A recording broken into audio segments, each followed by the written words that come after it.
നമുക്കിനി ദീപകിന്റെ ആത്മഹത്യയുമായി ബന്ധപ്പെട്ട വാർത്തയിലേക്ക്. കോഴിക്കോട് ഗോവിന്ദാപുരം സ്വദേശി ദീപക് ജീവനൊടുക്കിയ കേസിൽ പ്രതി ഷിംജിതയുടെ ജാമ്യാപേക്ഷയിൽ കോടതി ഇന്ന് വിധി പറയും. കോഴിക്കോട് പ്രിൻസിപ്പൽ സെഷൻസ് കോടതിയാണ് വിധി പറയുക. കഴിഞ്ഞ ദിവസം ജാമ്യാപേക്ഷ പരിഗണിച്ച കോടതി വിധി പറയാൻ ഇന്നത്തേക്ക് മാറ്റുകയായിരുന്നു. വിവരങ്ങളുമായി രമ്യാദാസ് ഒപ്പം ചേരുന്നുണ്ട്. രമ്യ, ജാമ്യം പ്രതീക്ഷിക്കുന്നുണ്ടോ? കാരണം ഇത് അത്ര എളുപ്പത്തിൽ പരിഹരിച്ചു പോകുന്ന ഒരു വിഷയമല്ല എന്ന് നേരത്തെ വിവിധയിടങ്ങളിൽ നിന്നുള്ള വിലയിരുത്തലുകൾ ഉണ്ടായിരുന്നു.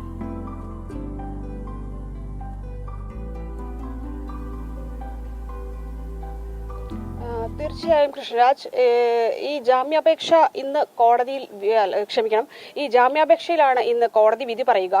കാരണം നമുക്കറിയാം, സോഷ്യൽ മീഡിയയിൽ ഉൾപ്പെടെ വളരെ പ്രതിഷേധം, അല്ലെങ്കിൽ ഈ ഷിംജിതയ്ക്കെതിരെ വളരെ അധികം പ്രതിഷേധങ്ങൾ ഉണ്ടായ ഒരു കേസാണിത്. ഈ കേസിലാണ് നിലവിൽ ഇന്ന് കോടതി വിധി പറയുന്നത്. വളരെ നിർണായകം തന്നെയാണ് ഈ ദിവസം ഷിംജിതയെ അപേക്ഷിച്ചിട്ടുള്ളത്. കാരണം കഴിഞ്ഞ 21 ദിവസമായി മലപ്പുറം ജില്ലയിലെ മഞ്ചേരിയിലെ വനിതാ ജയിലിലാണ് ഷിംജിത കഴിയുന്നത്.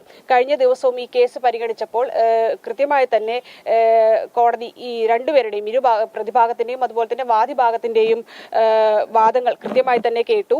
ഈ കാര്യത്തിലാണ് കൂടുതൽ, അതുപോലെ തന്നെ പോലീസ് റിപ്പോർട്ടും ഉണ്ടായിരുന്നു. ഈ കാര്യത്തിലാണ് ഇന്ന് കോടതി കൃത്യമായി തന്നെ വിധി പറയുന്നത്. അതായത് ഷിംജിതയ്ക്ക് ജാമ്യം നൽകരുത് എന്ന് തന്നെയാണ് പ്രോസിക്യൂഷന്റെ വാദമുള്ളത്. കാരണം ഷിംജിത ജാമ്യത്തിൽ ഇറങ്ങിയാൽ ഈ പ്രതികളെ സ്വാധീനിക്കാനും മറ്റും സാധ്യതയുണ്ട് എന്ന് തന്നെയാണ് പ്രോസിക്യൂഷൻ കോടതിയിൽ വാദിച്ചിട്ടുള്ളത്. കൂടാതെ തന്നെ ഈ ഷിംജിതയുടെ ലാപ്ടോപ്പ്, അതുപോലെ തന്നെ ഫോൺ എന്നിവയുടെ ഫോറൻസിക് പരിശോധനാ ഫലങ്ങളും പുറത്തു വരാനുണ്ട്. ഇതിനുശേഷം മാത്രമേ ഈ പ്രതിക്ക് ജാമ്യം നൽകരുത്. കാരണം ഈ എഡിറ്റ് ചെയ്തിട്ടുണ്ട്. കാരണം ഷിംജിതയുടെ ഫോണിൽ ഉണ്ടായിരുന്ന 7 വീഡിയോകളുണ്ട്. കൂടുതൽ വീഡിയോകളുണ്ടോ, അല്ലെങ്കിൽ ഈ വീഡിയോകൾ എഡിറ്റ് ചെയ്തിട്ടുണ്ട് എന്ന് തന്നെ ആദ്യഘട്ടത്തിൽ പോലീസ് പറഞ്ഞതാണ്. അപ്പൊ ഇതുമായി ബന്ധപ്പെട്ടൊക്കെ കൂടുതൽ വിവരങ്ങൾ ഇനിയും പുറത്തു വരാനുണ്ട്. അതിനാൽ തന്നെ ഷിംജിതയ്ക്ക് ജാമ്യം നൽകരുത് എന്നുള്ളത് തന്നെയാണ് പ്രോസിക്യൂഷന്റെ വാദമുള്ളത്. എന്നാൽ കഴിഞ്ഞ 21 ദിവസമായി ഷിംജിത ജയിലിലാണ്. അപ്പൊ ഈ ഫോറൻസിക് ഫലം വരുന്നതുവരെ കാത്തിരിക്കേണ്ട എന്നുള്ളത് തന്നെയാണ് ഈ പ്രതിഭാഗവും പറയുന്നത്. അതിനാൽ തന്നെ ഈ കൃത്യമായി തന്നെ വാദങ്ങൾ കോടതി കേട്ടിട്ടുണ്ട്. ഈ വളരെ നിർണായകമാണെന്ന് ഷിംജിതയെ അപേക്ഷിച്ച് ജാമ്യം നൽകുമോ എന്നുള്ള കാര്യത്തിൽ. കാരണം നമുക്കറിയാം, നേരത്തെ ഞാൻ സൂചിപ്പിച്ചതുപോലെ സാമൂഹ്യ മാധ്യമങ്ങൾ ഉൾപ്പെടെ ഇത്തരം ഒരു വീഡിയോ സോഷ്യൽ മീഡിയയിൽ പങ്കുവച്ചതിനെ തുടർന്ന് വളരെയധികം ഷിംജിതയ്ക്കെതിരെയുള്ള ആരോപണങ്ങളെല്ലാം വന്നിരുന്നു. അതിനാൽ തന്നെ ഈ പുറത്തിറങ്ങിയാൽ പ്രതികളെ സ്വാധീനിക്കുക അല്ലെങ്കിൽ മറ്റു കാര്യങ്ങളെല്ലാം വെച്ച് ഇന്ന് ഷിംജിതയ്ക്ക് ജാമ്യം അനുവദിക്കുന്ന കാര്യത്തിൽ അനുവദിക്കില്ല എന്നുള്ളത് തന്നെയാണ് നിയമവൃത്തങ്ങൾ നമ്മളെ അറിയിക്കുന്നത്. എങ്കിൽ കൂടി കോടതിയുടെ കാര്യമാണ്, സാധ്യത പരിശോധനയിൽ തന്നെയാണുള്ളത്. കാരണം ഈ ആദ്യഘട്ടത്തിൽ ഈ കേസുമായി ബന്ധപ്പെട്ട് കഴിഞ്ഞ ജനുവരി 17-നാണ് ഇത്തരത്തിൽ ഈ ദീപക് ഈ ഷിംജിത സാമൂഹ്യ മാധ്യമങ്ങളിൽ പോസ്റ്റ് ചെയ്ത വീഡിയോയെ തുടർന്ന് മനം നൊന്ത് ആത്മഹത്യ ചെയ്യുന്നത്. 21-ന് ഷിംജിത പിടിയിലാവുന്നു.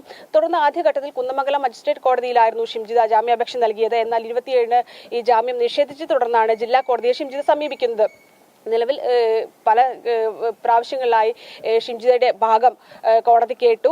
ഇപ്പോഴും ഈ കാര്യത്തിൽ, കാരണം ഷിംജിത ഉറച്ചു തന്നെയാണ് നിൽക്കുന്നത്. കാരണം അത്തരത്തിൽ ബസ്സിൽ വെച്ച് ഒരു ലൈംഗികാതിക്രമം നടന്നു എന്ന വാദത്തിൽ തന്നെയാണ് ഷിംജിത ഉറച്ചു നിൽക്കുമ്പോൾ പോലീസ് ഇതിനെ വളരെ ഇത്തരത്തിലൊരു ഈ ഒരു ഷിംജിതയുടെ വാദത്തെ നിസ്സാരവൽക്കരിക്കുന്നത്, അല്ലെങ്കിൽ ഇത്തരത്തിലൊരു കാര്യം അവിടെ നടന്നിട്ടില്ല എന്ന വാദത്തിൽ തന്നെയാണ് പോലീസ് നിൽക്കുന്നത്. കാരണം പോലീസ് ഇത്തരത്തിൽ ബസ്സിൽ ഉൾപ്പെടെ ഉണ്ടായ ആ സമയം യാത്ര ചെയ്ത യാത്രക്കാരികളെല്ലാം മൊഴി ഉൾപ്പെടെയുള്ള എടുത്തിരുന്നു. എന്നാൽ ഇതിൽ നിന്നും, അതുപോലെ തന്നെ ഈ ബസ്സിൽ നിന്നുള്ള CCTV ദൃശ്യങ്ങളെല്ലാം പരിശോധിച്ചു. ഇതിൽ നിന്നെല്ലാം ഇത്തരത്തിൽ ഒരു അതിക്രമം ഷിംജിതയ്ക്കെതിരെ നടന്നിട്ടില്ല എന്ന വാദത്തിൽ തന്നെയാണ് പോലീസ് നിൽക്കുന്നത്. അപ്പോൾ ഈ നിർണായക ഘട്ടത്തിലാണ് ഇന്ന് കോടതിയുടെ വിധി എന്താകും എന്നുള്ളത് നിർണായകമാകുക ഷിംജിതയുടെ കാര്യത്തിൽ. കൃഷ്ണരാജ്. ശരി. അതെ, കോഴിക്കോട് ഗോവിന്ദാപുരം സ്വദേശി ദീപക് ജീവനൊടുക്കിയ സംഭവത്തിൽ പ്രതി ഷിംജിതയുടെ ജാമ്യാപേക്ഷ ഇന്ന് കോടതി പരിഗണിക്കുകയാണ്. വിവരങ്ങൾ നൽകുകയായിരുന്നു രമ്യ.